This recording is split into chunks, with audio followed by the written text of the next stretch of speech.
So, folks, I decided that it's been a while since we checked in on what's Elon Musk up to. And, well, he posted this over on Twitter, reposting a clip of Tucker Carlson. Tucker, every other group in the world has a right to its own homeland except white people? What? Explain how that makes sense. White people deserve a homeland. Elon Musk. True. So he's just like full on white nationalist posting. Let's listen to this clip, shall we? Well, just on principle, like every other group in the world has the right to its own homeland except white people? Like what? Yeah. Like tell me, just explain to me how that makes sense. Either no group has the right or every group has the right. Yep. It's really that simple. And if you want to say no group has the right, okay. You might even convince me. I don't know. I'm not a race guy, actually, by my temperament. Okay. But this is what makes Tucker Carlson so dangerous. This is especially what makes people who are like, look at Tucker, he opposes war with Iran. He opposes what's happening to the Palestinians. This is why it is really fucking scary to see people sane-washing Tucker Carlson, because he is a white nationalist. He will straight up say a white nationalist talking point that like members of the KKK talk about when in the, like their private Telegram chats or whatever. He'll straight up say that and be like, but I'm not a race guy. Honkas. But the issue here is that white people don't have a homeland because whiteness isn't a thing. It's a social construct. People don't really want to engage with this topic all that much, but I'll straight up say, hey, there isn't like one homogenous group known as white people. The Irish, sometimes. You've got the Italians, sometimes. You've got the British. You've got, a bunch of different ethnic groups, of course, but like, those are all distinct groups. Honkas 2 Electric Boogaloo. Matt at Yahoo, thank you for getting the white names in chat. Appreciate you. There are like ancestral homelands for different ethnic groups of white people. But white people as a block, that's not a thing. Unless he means albino people, that's absolutely not what he means. I'm not a race guy. Takes off clanhood. I mean, exactly. Like that's what he's doing here.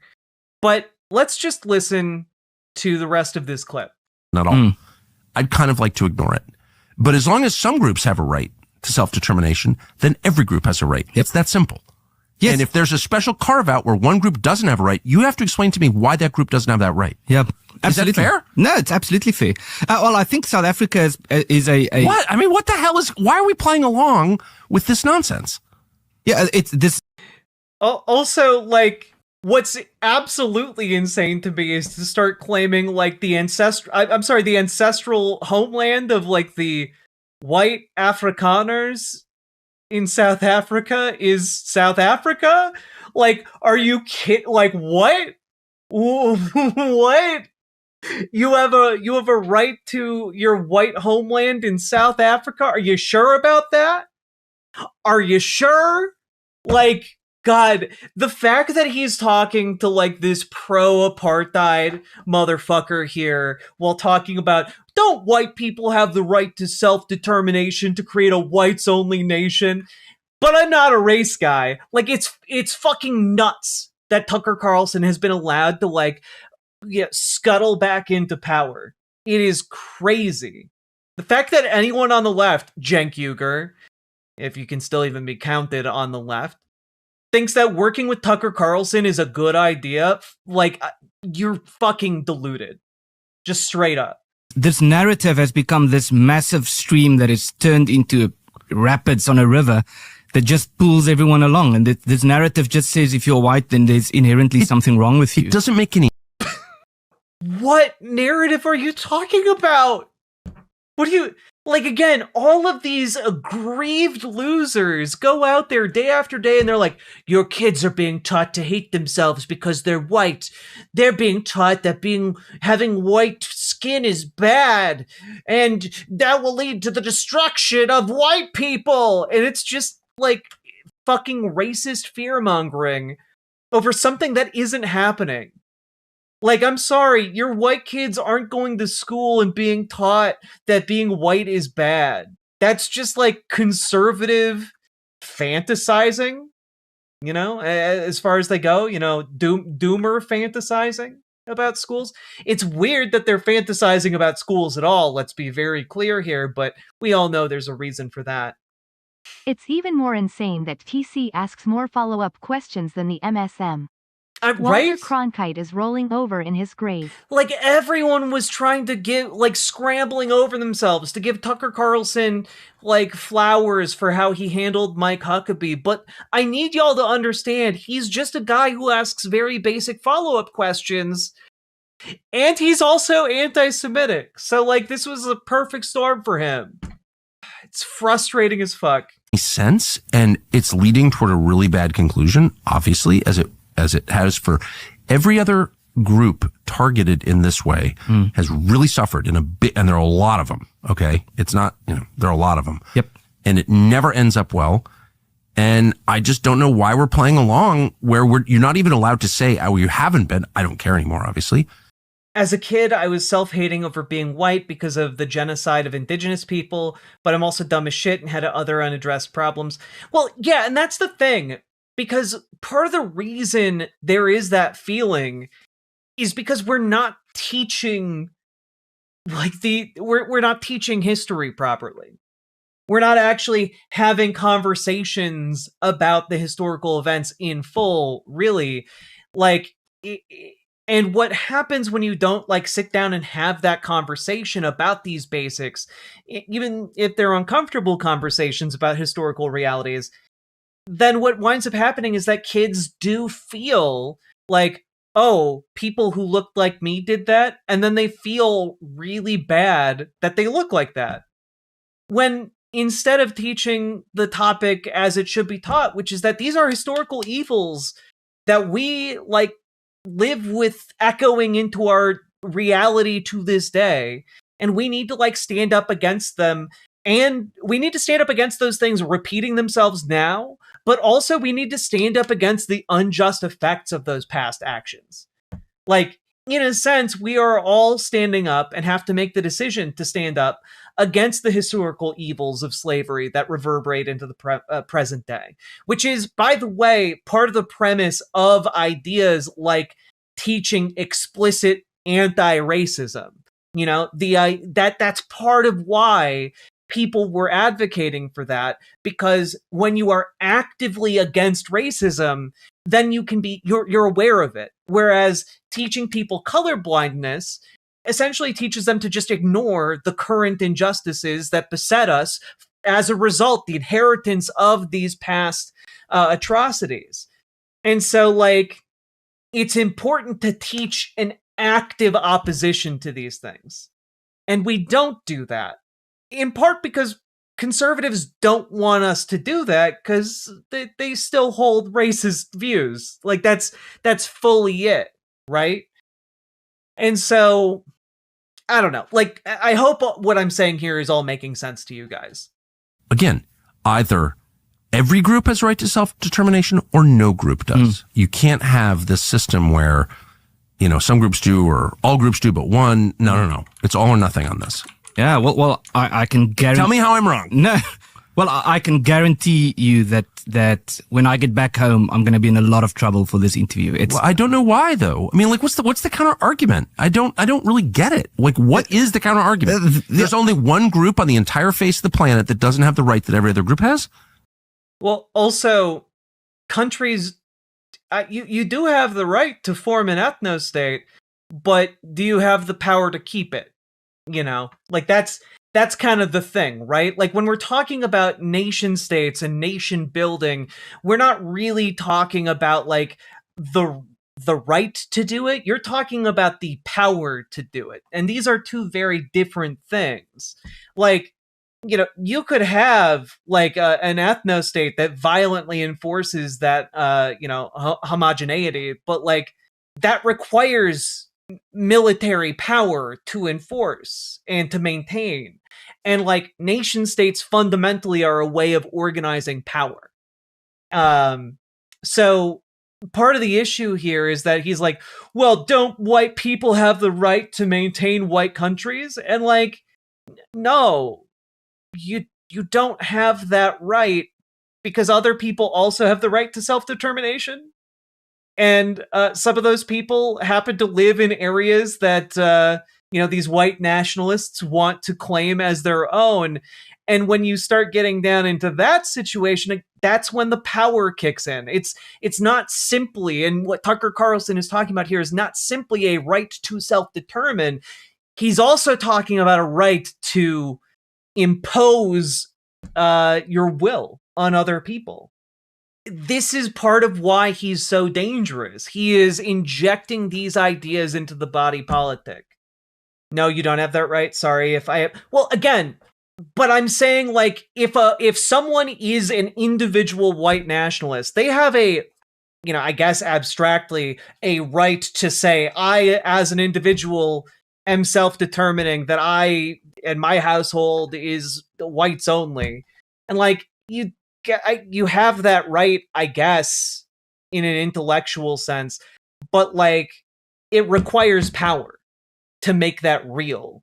Otherwise, it's just an imagination game, And so the point I'm trying to make here, Tucker Carlson is trying to set up this awful, awful situation. He's using right to self-determine as a Trojan horse for right to violently impose, right? And that's really dangerous. Like, I'm sorry, I'm gonna fight every fucking white nationalist tooth and nail with any and all means at my disposal to prevent them from being able to fulfill that ambition, And so all of this is something that is going to poison whatever remains of the Republican Party. And it is our duty to fight them. In the name of freedom, in the name of all of our brothers and sisters who live in bondage and under oppression, because they do not have the power to maintain that kind of white supremacy. They may desire it with all their rotten little hearts. Tucker Carlson might be someone who believes in nothing and doesn't actually care all that much and is just using this as a vehicle to power. But like, you have to have power to actually make that happen, and we need to do everything in our power to stop them. Like, tell me how. It's no, really I mean, bizarre. like, maybe there's a good answer. I'm waiting for it. No, well, we don't know what the answer is. So there is no answer. And so because there is no answer, the way that uniformity is maintained is just through threats. Like, shut up. Yep. You're a bad person. What's interesting to me is he's talking about, I think I find the end of this clip very interesting, right? Because what he's trying to do here is to portray the left that stands in opposition to ethnic cleansing campaigns and genocide, or at least should be in opposition to that in every single case. But simply telling someone who's saying something hateful to shut up is not what maintains uniformity, which I would add, a system that maintains uniformity is literally what he's advocating for in a white nationalist state. Like, oh boy, it's very, very frustrating. Don't you love how not mad he is, right? And I just have to say, I did, out of curiosity, go and try and look up where he got this. It's really simple. By the way, there is this is from a larger interview, of course, from about a year ago. Man charged with treason for speaking to Tucker about killing of whites in South Africa, because this was back when they were trying to make the claim, again, that there was a white genocide going on in South Africa, which there's not, for the record. And yeah, this guy is here specifically to essentially try and make the argument that, like, South Africa should go back to being an apartheid state. Like, it's not great. So he's the head of the Lex Libertas Institute, formerly called the Pioneer Initiative. And let's see how he describes himself here. Let's see. He's the executive director of the newly established Lex Libertas, which seeks to promote a more sustainable political dispensation for South Africa based on the principles of decentralization and self-governance. This dude's literally an anarcho-capitalist. This is why they can't have martinis. There was a white gin inside happening. Like, this guy is an anarcho-capitalist who's like, why shouldn't we be able to create a whites-only corporation? Like, that's genuinely his outlook on the world, and that's who Tucker Carlson is courting for stuff like this. It's frustrating as hell, to say the least, but, let's hear their argument. Here's from about 41 minutes into their interview together. This is what Elon Musk, the world's richest man, is mainlining into the Republican establishment. And is that allowed under your 94 Constitution? I thought there was some provision for that. Well, it's interesting that you know this. Yes. So there's a section in the South African Constitution, Section 235, that provides for self-determination for communities. Now, there's some ambiguity in terms of how to interpret that section, but there's some constitutional provision for that. And so during the 90s, the negotiations for a new South Africa, the more conservative groups who were white and black, who were arguing for self-determination, were made fun of by the ruling party at the time, the National Party, and the ANC, of course. And also, I wonder what the chances are of this guy being like a pro-Rhodesia guy. Actually, I'm going to look that up really quick while he's talking. Ernst Rowitz. So some Westerners, this is just backwards. This idea of governing yourself is somehow an old ancient thing that we should move away from. And part of the problem, part of the reason why they were made fun of is the question is, how do you do that practically? And the only way to practically do that is to have areas where people live concentrated, where people form a de facto majority. And there are such areas, like, for example, when you talk about the Zulus and so forth, the Afrikaner people are pretty much dispersed, although there are some areas where we live more concentrated. But there's, for example, there are some initiatives to get Afrikaners to move closer together. And I think that's a solution that we need to really focus on, is getting the Afrikaners to move closer together. So they're clustered in Pretoria, was my understanding. The majority, yes. Pretoria, and then the Western Cape, and at the south of the country. And then there's this Orania initiative in the Northern Cape. So tell us about that. What is Orania? So Orania is a cultural community. It's an Afrikaner cultural community. It's fairly small. It's about 3,000 people, but it's growing rapidly. It's growing by about 12 to 15% per year. And the idea is it's a culture, it's privately owned.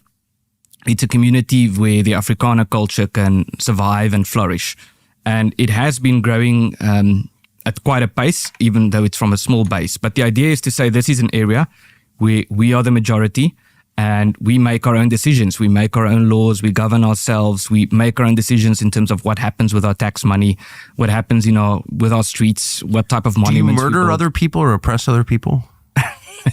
No. Then why? Maybe you have an answer to this. A neighborhood, a community of 3,000 people, which is tiny, even by South African standards, has received unrelenting negative media attention in the West. Why is that such a moral crime, such an outrage to have a community like that? Yeah, it's bizarre the extent to which Orania has been attacked, especially in the international media. So I spoke with a friend in Europe recently who said to me, I've only read negative things about Orania, but that's why I like it. because I know who's writing it. A lot of us have reached that conclusion. Yeah. Yes. And so just again, to really hammer this home, Orania is a white separatist South African town. Like, he's literally talking about a whites-only town. Like, when he's talking about self-determination here, he's like, well, why can't we form a whites-only town? Like, okay.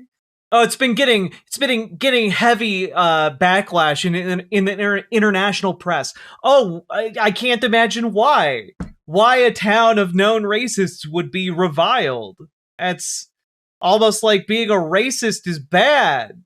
For those who can't understand tone, that was a joke. Racists are bad.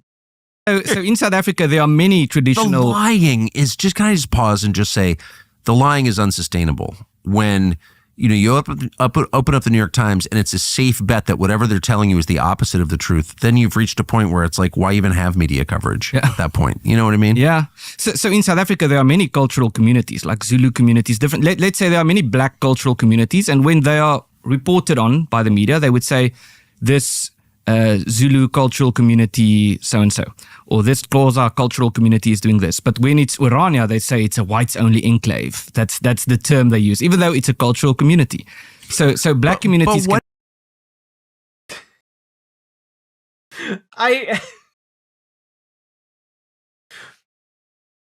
Okay. Have that. What is that? Why the hostility? And that's true globally, by the way. There's any white majority country, there are very few left. But there's just... What? I'm sorry. Like, this is just a lie. United States, Russia, Turkey, Germany, United Kingdom, France, Italy, Spain, Argentina, Canada, Ukraine, Poland, Australia, Kazakhstan, Chile, Romania, Netherlands, Belgium, Cuba, Sweden, Czechia, like Azerbaijan. I mean, I guess it depends on how white we talking, I guess. But like, also, it's still like 40 to 50 countries, no matter how you slice it here. Like, that's crazy. Again, he's not a big race guy, but he's like, there are too few white countries. It's dwindling by the day. I'm not a race guy, though. Suspect because they exist. What is that? I think it's underpinned by oikophobia, this idea of just hating your own people and wanting your own people to... No, people just hate racists. Like that, full stop. Like, if you're so racist, you can't live alongside people who look a little different from you. Like, yeah, I'm sorry, I'm gonna think you're an odious piece of shit, no matter what your skin color is. It is strange. I'm not mad at China for being 99% Chinese or whatever. I'm not mad at Burundi for being all black. It just doesn't never even enters my mind. What is that? Why is that? I mean, honestly, I guess now we can ask questions like this. It would be Silly Jack. It's called Azerbaijan. Thank you for the 2 tier 1 subs, Sake. But like, if we found out that China had a policy of expelling like different racial groups from the country, or I don't know, say targeting an ethnic minority with sterilization procedures and cultural destruction, we'd say that's bad. Oh wait, they're doing that right now with the Uyghur? Oh, that's bad. That's not something we should emulate or seek out. Like, this isn't difficult to figure out, guys. Do people think Chinese is an ethnicity? Racists do think Chinese is an ethnicity.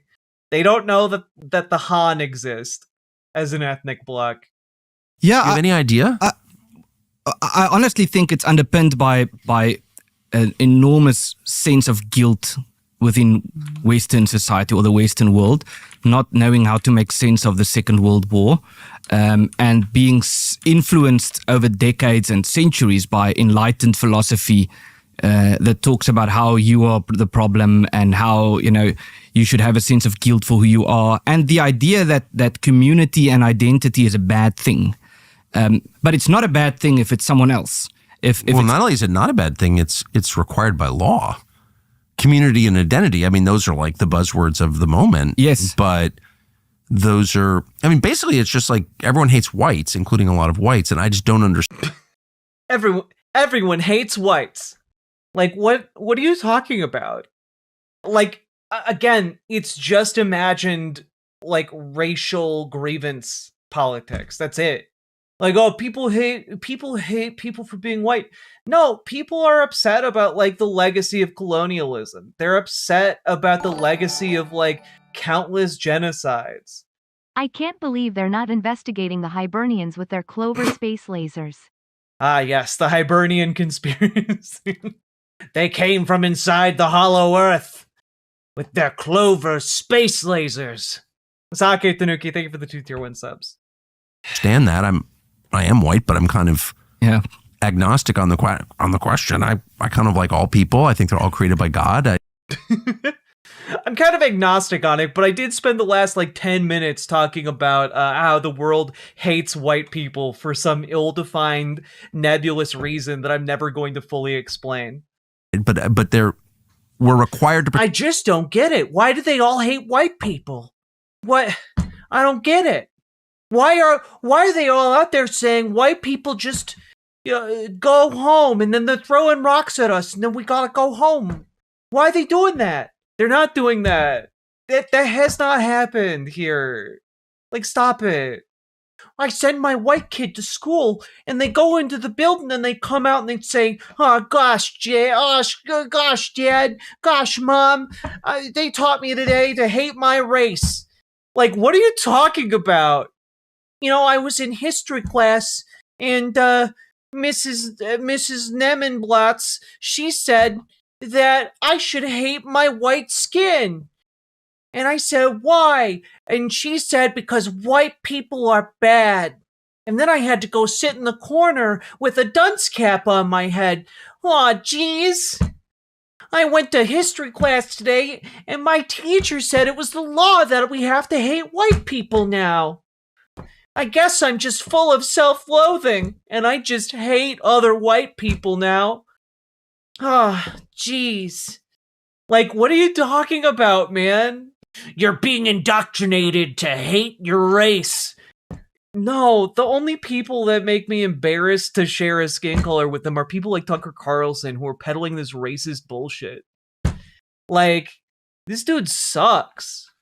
Pretend this isn't happening, but it is happening. Everybody hates the whites and wants them to die.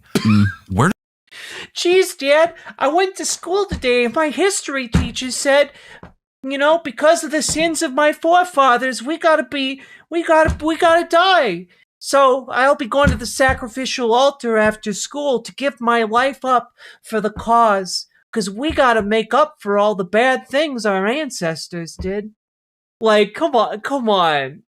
Let's just have serious conversations about how to solve the inequities caused by historical events and just move on, man. I don't know, you're a guy who's supposedly all about accountability, and you're over here being well, they hate us because they hate us, but just about literally all non-white people. It's crazy. Where does that come from? I think it's primarily a Western thing. But what's the root of it? I think it's the weirdest thing I've ever seen. Yes. And by the way, if everyone wanted Malaysians to die or something, I would say, whoa. Whatever. Yeah, I'm the least racist guy I'm Tucker Carlson. My 4-year-old was forced to write this 10-page pledge to woke DABIPOC rule and sign it. They exclaimed they were inconsolable after. It happened for real life. Ever Malaysians to die or something, I would say, whoa.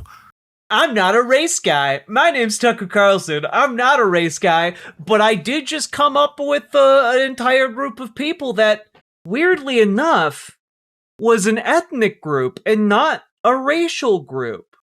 That's interesting, isn't it? Or rather, not even a specific ethnic group, just a country.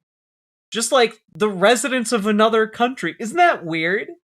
Isn't it weird how this guy switches from talking about, white people as a general block to talking about citizens of another nation?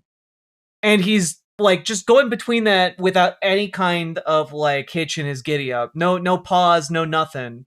Because this guy is out there peddling lies, and he knows that they're lies, but he's willing to do it because it gets him views and it gets him power.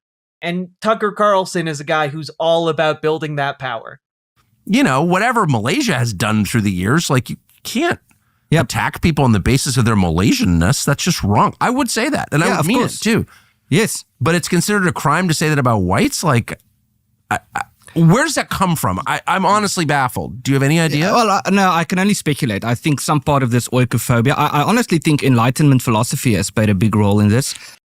Oh, just as an FYI, in case anybody's wondering, yes, the rejection of Enlightenment values and empiricism is, in fact, a core part of any fascist ideology. It's quite literally a component, one of the 14 points of, fascism. So, just interesting to hear these people constantly spout the exact kinds of things that define fascism. I think the influence of ideas about power structures and all these stuff that's coming from America. It used to come from Europe. But the Chinese have an awful lot of power in Asia, and I never hear anybody say you should it's outrageous that China's 95% Han or something. It's not even a thing. It's something about. Oh, he does know the Han Chinese, but again, notice now he's talking about three things. He's talking about white people, a racial group. And then he's talking about, and by the way, the concept of race is based on scientific racism, like pseudoscientific, justification for, the American slave state. But, he's using that pseudoscientific term to then talk about the essentially residents of a nation, to then talking about an ethnic group. He's now talking about all three as if they're the same things and interchangeable. It's not fascism. I uttered it and did not hear an Umberto echo. You look like a bitch. No, it was the wrong button. You don't look like a bitch. There you go. That was the one I was trying to press. Well, as they say in our universities, whiteness Yes. is uniquely offensive. Yes. It's uniquely, and I don't think that's a product of Enlightenment philosophy because, this is a new thing. This is post-war. The Second World War did this in some way that I don't fully understand. I don't understand at all. I mean, I would imagine that post-World War II and the subsequent, freedom for former colonial holdings across the world might have something to do with a anger towards different demographic groups that perpetrated that. But even in these cases, I still haven't heard all white people are evil and bad outside of some extraordinarily fringe cases. I think so.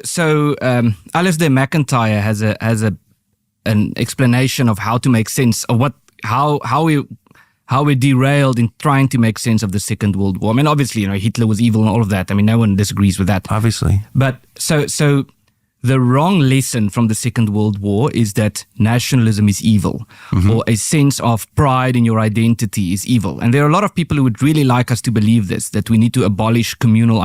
But again, nations are different than ethnic groups, and ethnic groups are different than racial groups.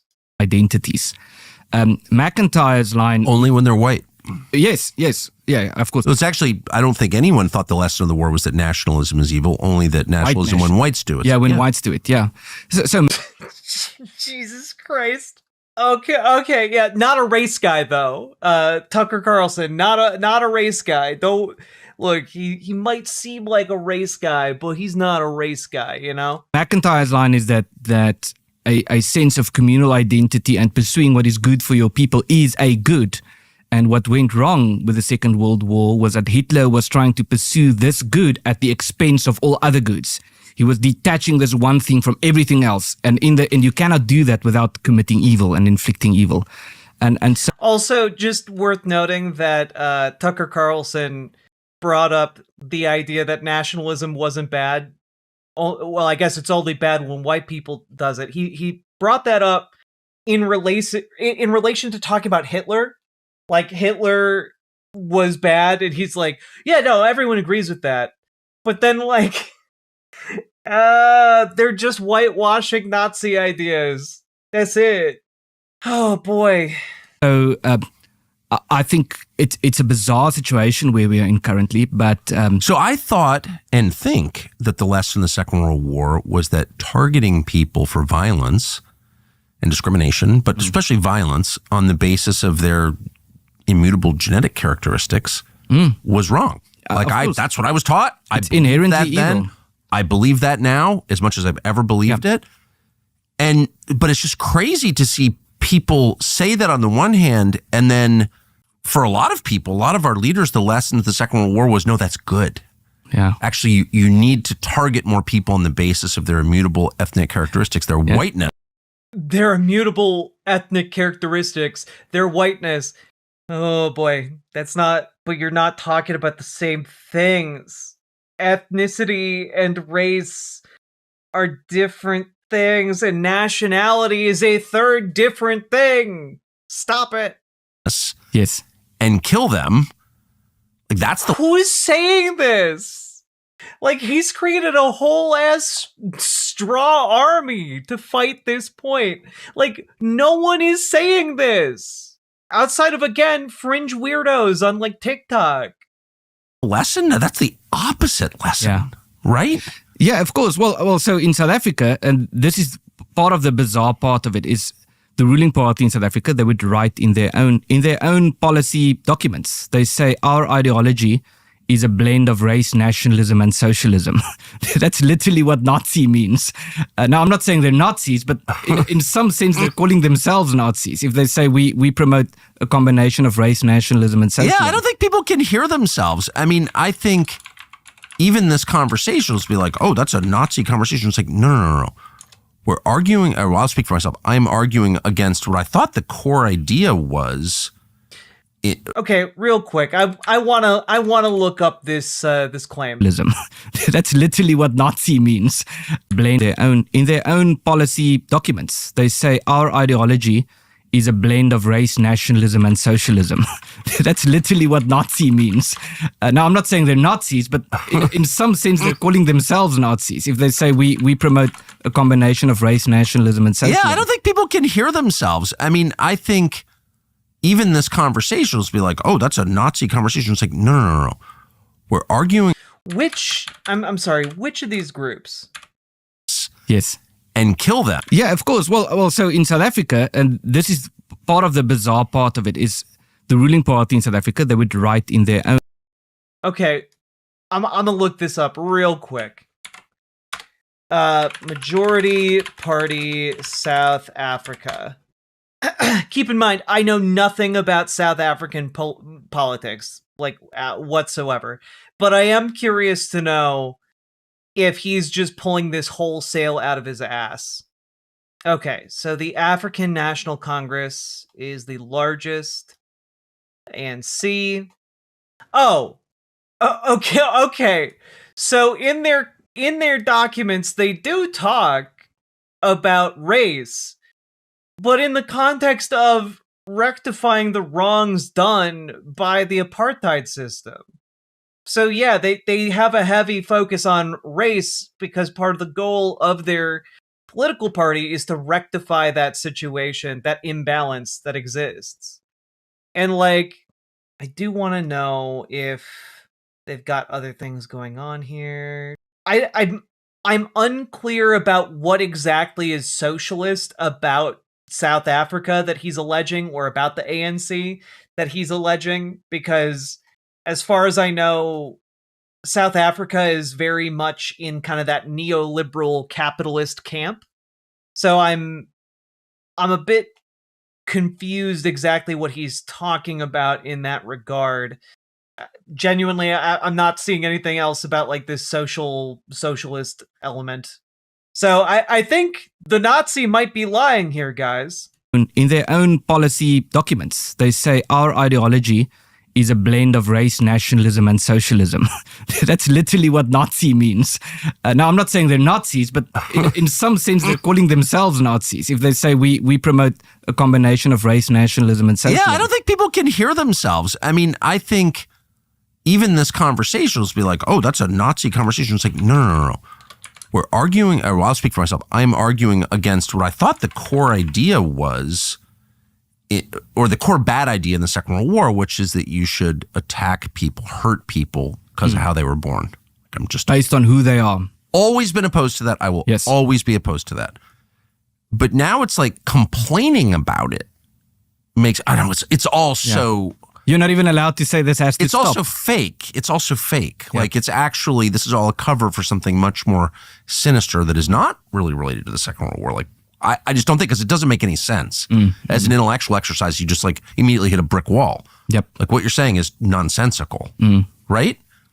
Yeah, well, it's difficult to make sense of it because it's completely irrational. It's completely irrational. Therefore, I think it's a lie, because it doesn't even, like, I don't have a especially high IQ, and it's super obvious to me that it doesn't make any sense. So like what really, I guess there's no answer. I don't know the answer, but there's... I'm not a race guy. I don't know the answer. It's fine. Well, whatever. Maybe whites need their own nation state. I'm not a race guy, but I'm just... look at me. I'm wearing a button-up shirt. I'm a normal guy, just like you. Ha ha ha ha ha. Not racist. Something very deep going on here, where the leaders of every country in the world all of a sudden decide this one ethnic group needs to be killed. Like, what? Well, I think one part of it is something that you've said before, which is affluence. The people in the Western world have become very affluent, and unfortunately, as a result of that, as we all know, hard times breed prosperity. Prosperity breeds weak men, and weak men breed hard times. It's a lot of breeding going on.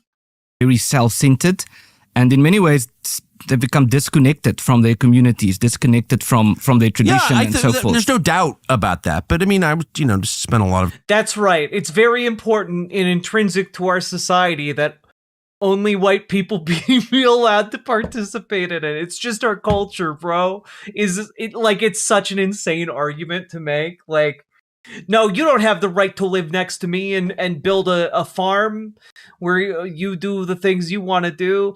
Because our culture says only white people can live next to white people. Like, I'm sorry, this is bullshit. This is all fucking bullshit from weak ass racist baby men. Time in the Gulf, in the Persian Gulf, the most affluent countries in the world per capita, I think. I mean, they are. And, whatever you think of them, you don't see a lot of Arab leaders being like, we're too Arab. That's the problem, where I hate myself for my Arabness. Like, that doesn't even occur to them. To their great credit, by the way. I don't think self-hatred's ever good. I don't think hating anybody on the basis of race is ever good. But maybe building a ethno-nationalist state, maybe that'd be good. God, this man sucks. I hate... This is why I don't talk about Tucker Carlson that much. This guy is unfortunately popular. And unfortunately is gaining in relevance, especially as we go towards 2028. We're going to have to keep an eye on this guy because he is making a run for the presidency at some point before now and when he dies. All right? Like, this guy is going to try and be the president. He's going to go for it at some point. I don't know when, maybe 2028, but he is a scary contender with his influence and recognition, name recognition in particular, in an election. He's always had political ambition.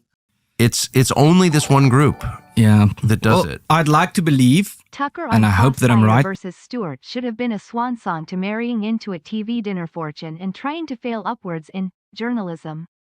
God, it would have been great if Tucker Carlson could have just been like a normal fail son, just like go party and then, fuck off into the middle of nowhere with your enormous fortune and like stop bothering us, But no, he had to build a media empire that is going to inherit the remnants of MAGA after Donald Trump is gone. And it's deeply troubling. That it's a minority within the Western world that really believes this stuff. I think. But they have significant power and influence. Boy, do they. They are the editors of newspapers, they are the prime ministers, they are professors at universities and so forth. And those are the people who's promoting this type of idea. When I think most hardworking, ordinary people don't fall for this. Certainly most authentic Christians reject it out of hand immediately. Yeah. It's essentially anti-Christian in many ways. Well, it is the definition of anti-Christian, I think. I mean, that's my... Yeah, and as we know, Christianity and whiteness go hand in hand, apparently, to these people. Again, the Christian nationalist element is going to get more dangerous before it gets less, sadly. We're in a time of crises. And I gotta say, I'm maybe we need to step in and talk about what Tucker Carlson is going over more often. But I think we're going to be done here. Like, it's just, again, you kind of see it though, right? Like, why we don't focus on this. There's so much aggrievement, so much imagining problems that don't exist. Like, there are people who aren't getting healthcare right now. There are people who can't put food on the table tonight. There are people who are going without homes today. There are people every day who are in desperate need for programs that help them. These guys are just seeking to build power off the backs of desperate folks who are looking for someone to blame. And these guys are all too happy to say all your problems come from non-white people. Because you see, non-white people and white people can't mix. It's too volatile. We should see to our needs first, and they should see to their needs first. And it just is a politics of division and a politics of control and a politics of fear. And I don't know. I think that's bad. I think that's bad. Like, on a personal level, I think it's bad. On a national level, this type of thinking poisons your soul. It poisons the very essence of what makes you you. And I think we need to make sure we are fighting it and witnessing it and not just silently allowing it to go unchallenged. So we will be covering more Tucker Carlson, even though I find the white nationalist ideology to be painfully full of just, woe is me, the whites have been targeted and that's the reason for all of my distress. I hate it. I hate it so fucking much. But we need to look at dead on and tell these people to fuck off and shame them. So, I guess if everyone else in the media space is going to tell Tucker Carlson he's such a cool and good guy because he opposes war in Iran and war and genocide against the Palestinians, I guess I'll step up to show that he's full of shit and absolutely just using this as a way to sucker vulnerable people into the conservative movement. That's all that that's all that he's doing here. And it's insufferable that people on the left have fallen for it. It's weird how the right has captured both the politics of division and, through their birthright nonsense, the politics of multiplication. It's exponentially bad. It really, really is. Sake Tanuki, thank you for the 2 tier 1 subs. Anyway, folks, if you're getting anything out of today's show, hit that like button, hit that subscribe button, hit the follow button, and also consider leaving a comment. Comments longer than 8 words help in the algorithm. And also, I would encourage you folks to get involved in your local Dems, get involved in your local DSA. We need to organize as much as humanly possible to oppose, the rise of far-right elements. We are in a very dangerous time, and we need all hands on deck, everyone showing up to make your local Dems more progressive, make your local DSA more effective. We need people to show up and do the hard work of actually, moving the party and the political apparatuses available to us as much as humanly possible. Okay? It needs to be that we organize on this local level, both for our own personal and communal defense, but also so that we can try and protect people in our states, people across this nation, and people across this world, because we need to organize to get this shit done. Regardless of whatever happens, I saw somebody comment on one of my YouTube videos earlier today saying something along the lines of oh, she thinks she still lives in a democracy.